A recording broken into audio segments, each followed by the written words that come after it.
You can now find me on RoadStr, the app connecting people through cars. This week I've been testing the two extremes of the 992 lineup.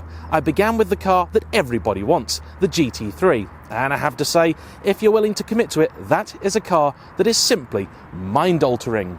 But I swapped it a couple of days ago for this, the Targa. And the Targa's a model which, even amongst Porschephiles, has often been misunderstood, if not downright despised, commonly for its lack of driver focus and involvement in what many see as the ultimate sports car. However, the Targa and I do have a bit of a history.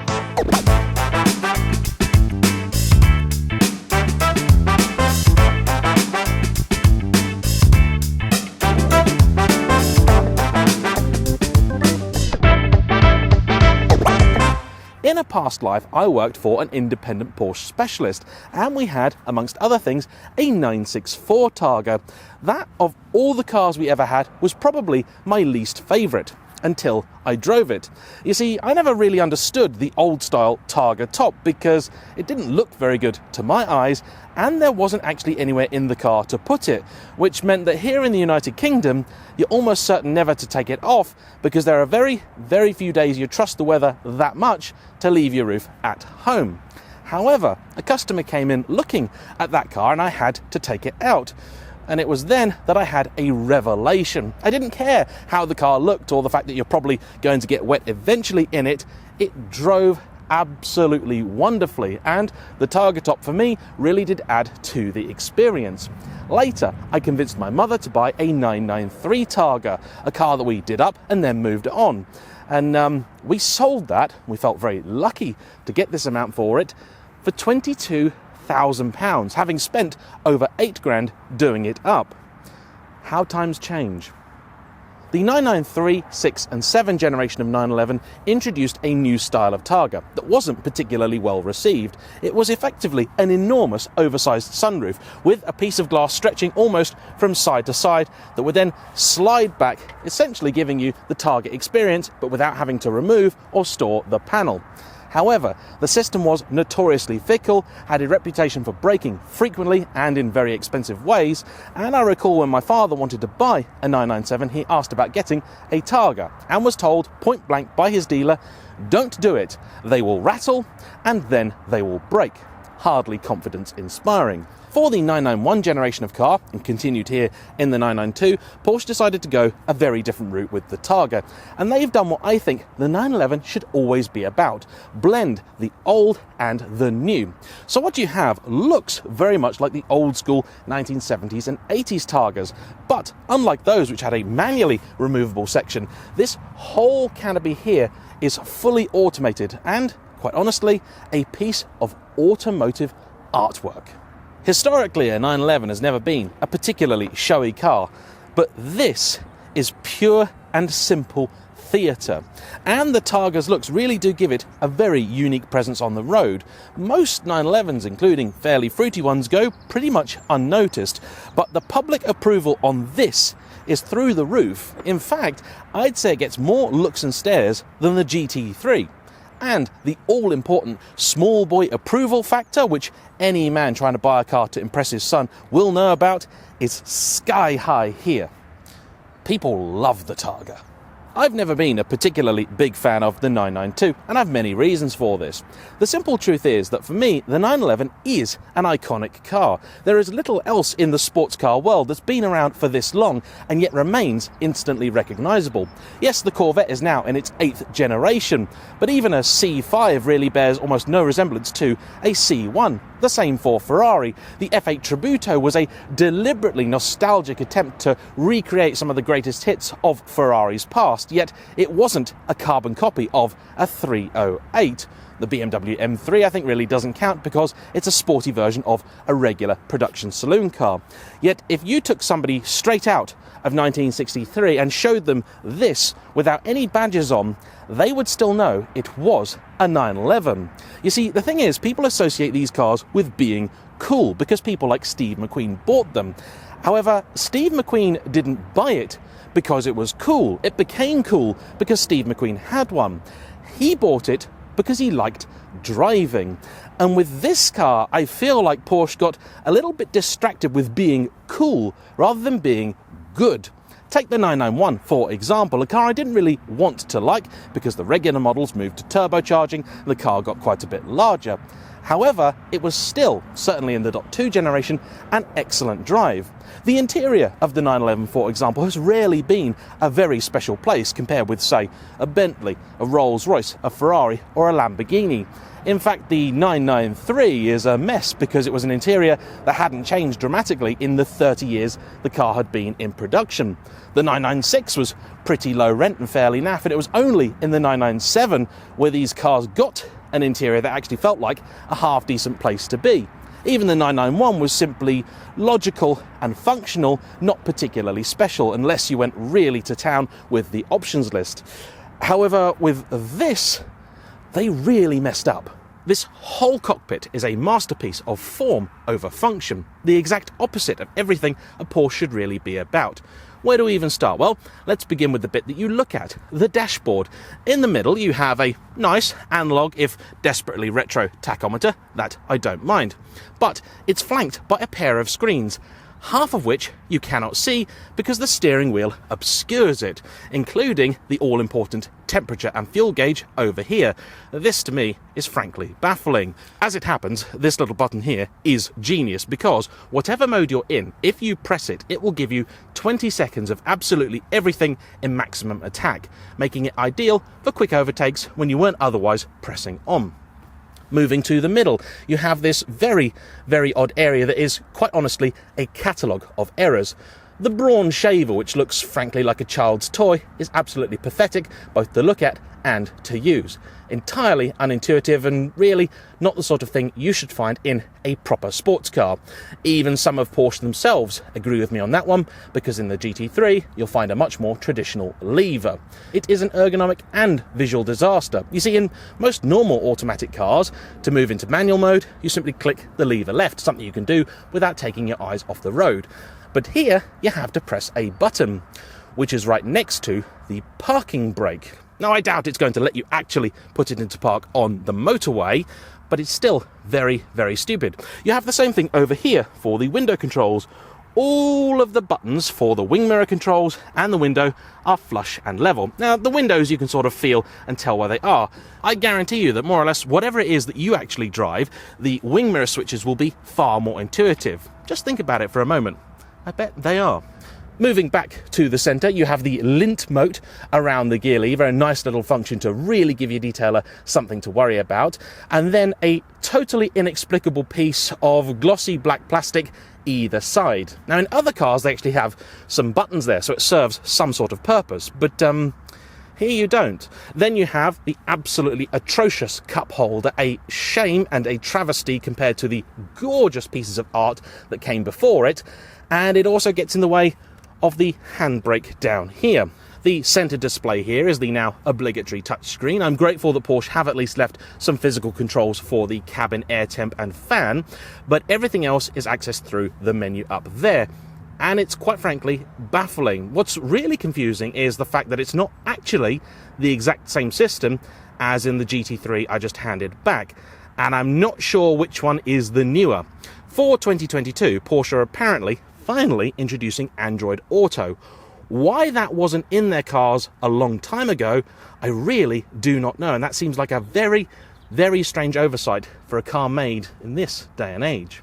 That is not to say, of course, the car is without merit. The steering wheel is absolutely perfectly sized and fits in the hand really nicely. Though these gear levers here are not as big as I would like, the action is pleasant enough, and in a regular 911, I think they're okay. But in the GT3, not quite up to scratch. The seats also are the adjustable 18-way sports items, and they really do have as many ways to adjust as you can possibly imagine. Luckily, they are rather comfortable and supportive and pretty decent on longer journeys. The Bose Stereo in here is also one of the few options this car actually has and does a pretty decent job.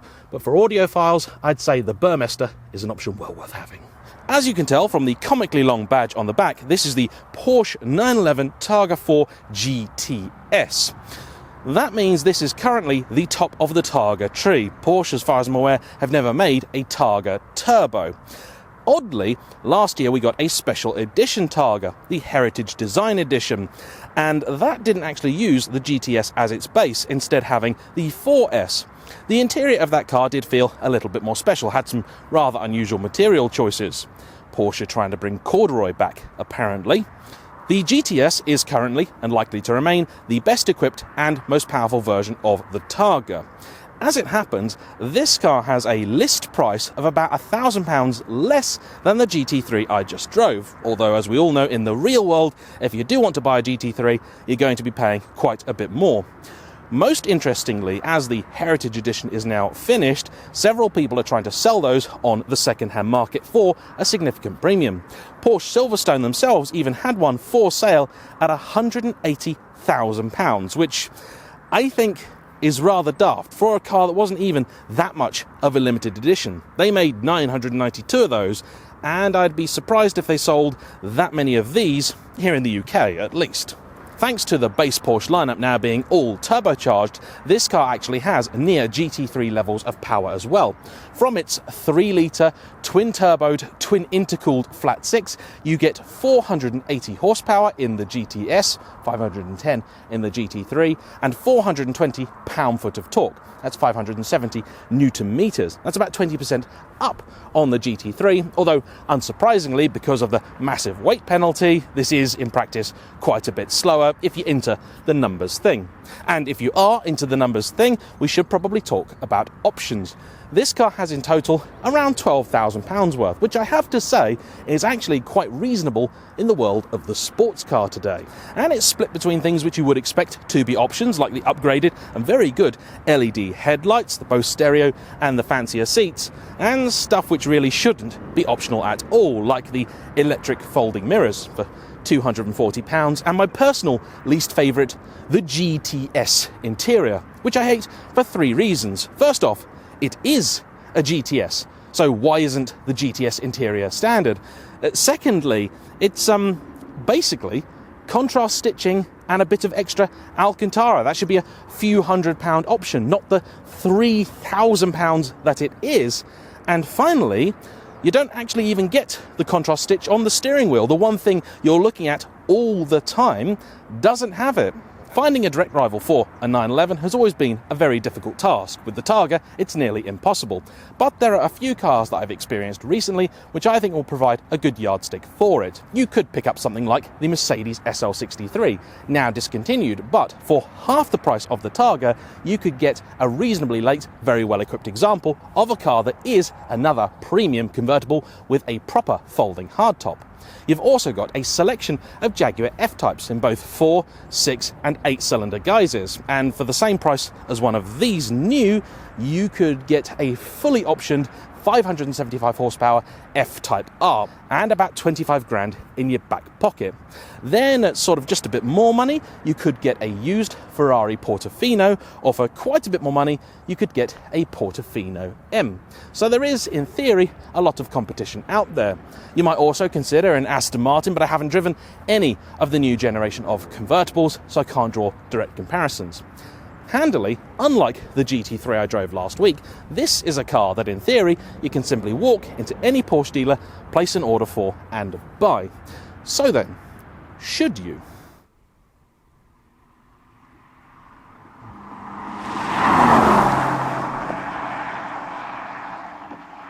Given my history with the 992, this would be the part where you might reasonably expect me to give it a complete drubbing. However, the Targa 4 GTS is in fact a car that possesses many fine qualities, so let's talk about some of those. We'll begin with perhaps the most important part for many, the engine and gearbox, where both are not just good, they're excellent. The gearbox in particular is one area I had a real problem with the regular car, because unlike the 7-speed PDK that came before, this new 8-speed didn't really seem to know what it wanted to do. Every single thing you asked of it was met with an unusually long delay. This appears to have vanished with the GTS, and also with the Turbo S that I drove off camera last year.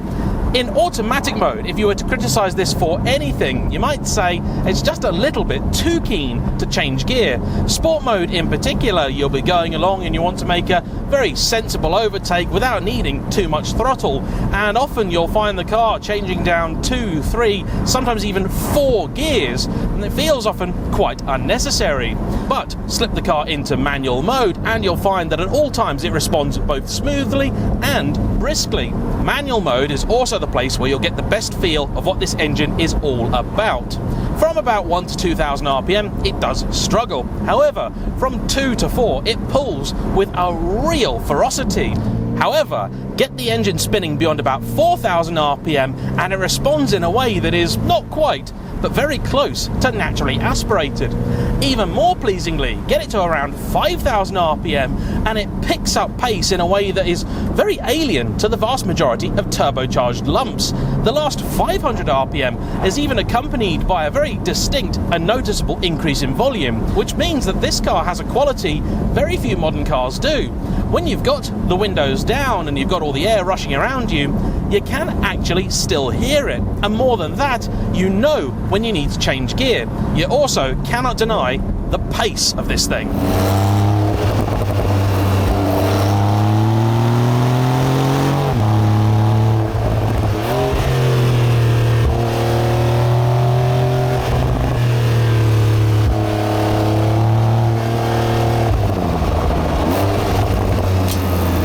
Let me show you what I mean about that last 500 RPM change in the sound.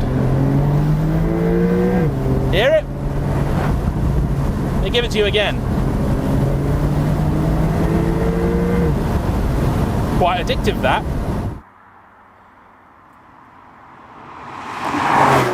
This thing gets from A to B in a manner that really belies the extra weight the Targa format carries. It's not really much of a surprise though that a modern twin turbocharged engine is quite pokey. What is really rather pleasing is the suspension. In the tradition, it seems now, of modern Porsches, particularly the higher performance variants, at low speeds it is a little bit firmer than you might like. That being said, when I got into this out of the GT3, the effect was like stepping onto a magic carpet, having just been dragged by a horse for the last 100 miles. That probably tells you as much about the GT3 as it does about this. However, in a moment we shall take it down one of my most demanding sections of test road, and you'll see that it actually handles itself really rather well. Unlike some of the other GTS models, the Targa is available only with a 10mm drop rather than the usual 20. It also has helper springs fitted at the rear, much like in the GT3. As we're in town though, allow me to talk about one of the things I really don't like about the 992 that also applies here. One of the highlights of most 911s is the fact that they are actually a very compact car, very easy to place, very easy to enjoy, even on a road that is somewhat narrow. They shine on the sort of road where your average supercar would simply feel out of its depth. But in the seemingly unending quest for improvement, the 911 seems to be a victim of its own success. This car has grown to the point where it now feels genuinely intimidating to drive. It's not helped by the fact that the bonnet now no longer possesses that classic 911 silhouette. That bit over there I can't really place. I can only do it because I've got a camera there, and most people won't be speccing these with the optional camera stuck on the end of the bonnet. I've driven this route in a number of cars. In fact, I've just driven a 612 Scaglietti that you might have noticed following me for a moment, and that felt narrower than this. That says a lot, I think.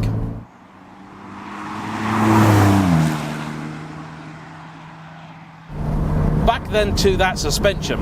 This road is a real test of any car. It'll do two things. First off, because there's quite an aggressive camber with a lot of little dips and bumps on the side, if your car's suspension and steering are too hyperactive, it'll simply feel like it's trying to drag you off into the hedge at every given moment. Secondly, this section here, if your car's not set right, you will smack the ground in a very, very unpleasant way. This though, driven it a couple of times through there now, and it's absolutely sensational. No issues whatsoever.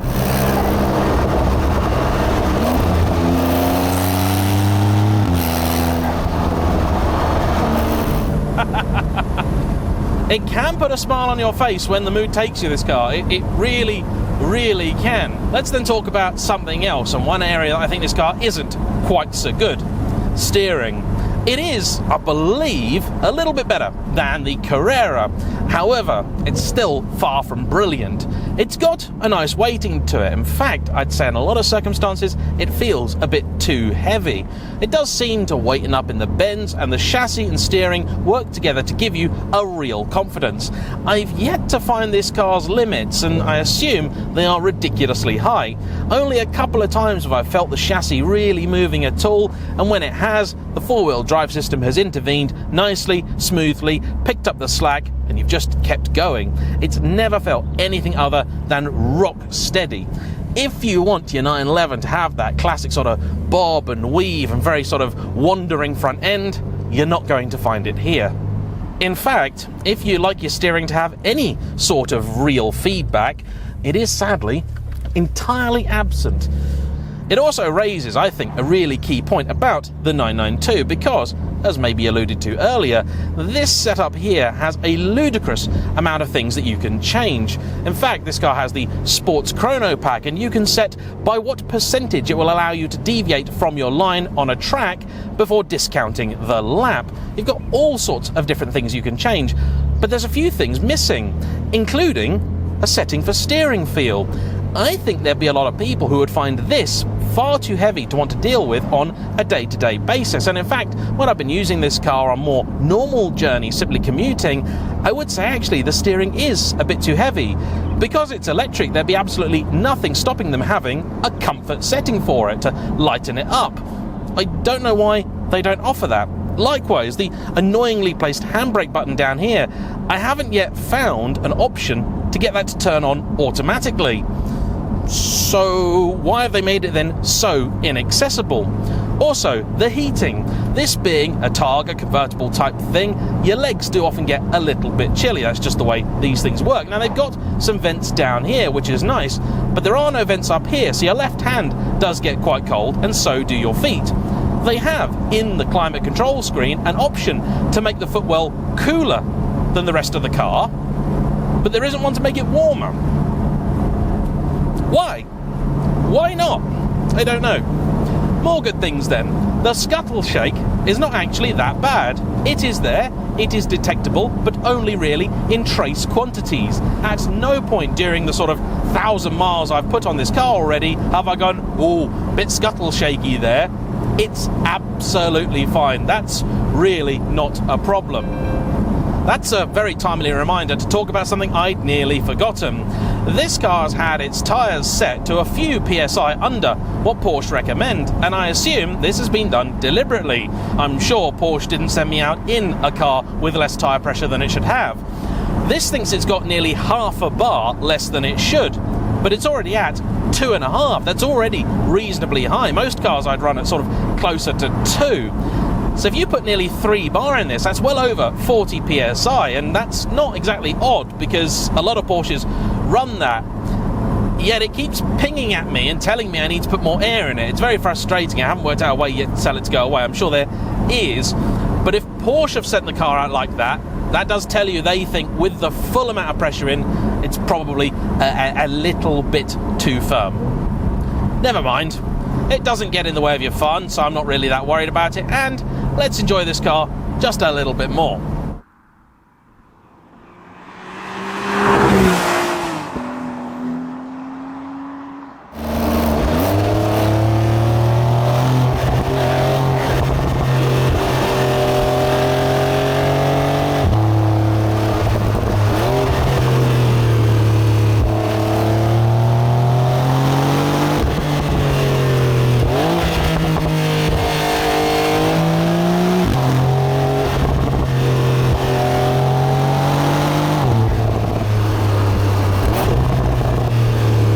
So long ago, this is the kind of power you would expect to find in a fully fledged turbo model. It's absolutely mad what this car can do. But, and you knew there was a but coming, didn't you? This car has one really big problem, and it might be a deal breaker. the roof. You may have noticed that I've got this window sort of a couple of inches down. There's a very good reason for that. You see, if I put, I'm going to turn this car into automatic mode for a moment, if I put the windows up, I'm not sure to what extent it comes through clearly on camera, but if you have the windows all the way up, there is a lot of buffeting in here. At motorway speeds in particular, it's very distracting, rather unpleasant, very low frequency kind of type sort of noise. If you then put the windows all the way down, it fixes that, but then you get just general wind in the cabin and you get kind of chilly. It gets worse, I'm afraid, because if you then drive this with the roof up or closed, however you want to describe it, it rattles a lot. The rear section has a really bad rattle. This door also seems to have a rattle, and the dash may as well, but I think that could be one of the other rattles getting reflected. It's bad. In fact, in a £140,000 car, it's downright unforgivable. In defense of Porsche, when I sent them my video to review, they came back to me and said, James, we made a little bit of a mistake. There is actually something in the car we forgot to tell you about. It is for that reason I am now back at Porsche around a month and a half later. What we're talking about is this little strip here that runs the length of the windscreen. This is a wind deflector, and I figured that was kind of all it does. However, it will also do that, and I have just taken the car on the motorway where I can confirm this does make a significant difference to the buffeting issue. It doesn't eliminate it, but it does really reduce it. I am still a little bit unimpressed at how inelegant this is compared to the rest of the roof mechanism, and I'm just not sure why this doesn't simply activate automatically. As it happens, it seems if this is up, when you put the roof down and then re-release it, it will return to its upright position. But if it has been set down like that, it will simply stay down. Why you would ever want it in its down position, I really do not know. But that is something you need to know about if you're going to drive a 992 Targa. And here's the thing about the Targa. You see, had you asked me about 2 days ago to deliver a verdict on this car, I would have gone, nope, terrible, awful, I don't like it. But we've had some very, very pleasant weather. It's March, it's Britain. This is wrong. Someone's filled out the paperwork all wrong. This is not the weather we're supposed to get. I assume this means August is going to be absolutely horrendous. But when the weather is like this, it means you can really enjoy the car. The presence of some extra wind in the cabin isn't really much of an issue. Try and drive this like I do my S2000, so roof down even when it's about 8 degrees, and you're going to freeze. You definitely need a jacket on for that. You also have to remember that you cannot put this roof up or down on the move. You also got to be really careful about where you park the car, because the roof actually extends sort of beyond the bodywork. So it's very easy to hit the car behind you, which I nearly did yesterday, with the roof. And I'd hate to be the person who would have to explain that to an insurance company. What happened? My roof hit another car. How fast were you going? I was parked. Were you drunk? No, honest. Was your car? And remember earlier I mentioned this car has several potential rivals. I think I would have nearly every single one of them over this. The Jaguar F-Type, for example, that has an utterly bombastic power plant. That supercharged V8 is utterly sublime. I drove one the other day immediately after hopping out the F12, and still it felt savage. It's also a rather fun car, has better steering than this, feels a little bit easier to place, and it's a Jag, which means you'll have just a generally easier time with it wherever you go. Then we look at, say, the SL63, and with the 5.5 litre bi-turbo engine, it's got more than enough poke. It also has better response more of the time than this, and to me, does a better job of conveying the feeling of being premium. Yes, the infotainment is way out of date compared to this, but the sense of occasion and luxury, I think, is far greater. That car is riddled with so many different features that make it feel like it is a cut above. The new SL, I'm not exactly sure what it is Mercedes are trying, but when it comes out, we shall have to wait and see. I don't get on with Mercedes, so I'm unlikely to drive one for quite some time. Then on the other side of things, let's look at, say, the Ferrari Portofino. That's also a very broad car, has steering probably worse than this, but an engine that's even better, a rampant 3.9 litre twin turbocharged unit related to the one in the 488, and it rides, I think, even better. Of course, even the ropiest Portofino is going to cost you a lot more to buy than one of these. It will cost you a lot more in fuel, although Ferrari do counter that with having a 4-year warranty, but more impressively, a 7-year service plan. So until the car is 7 years old, service costs, not really something you have to worry about. Most of the people that have seen the Targa while I've been out and about in it, including those who've come to me for a review, have been really impressed with it. It has wowed them, and that is something that not many 911s, particularly not the common or garden variety 911, can do.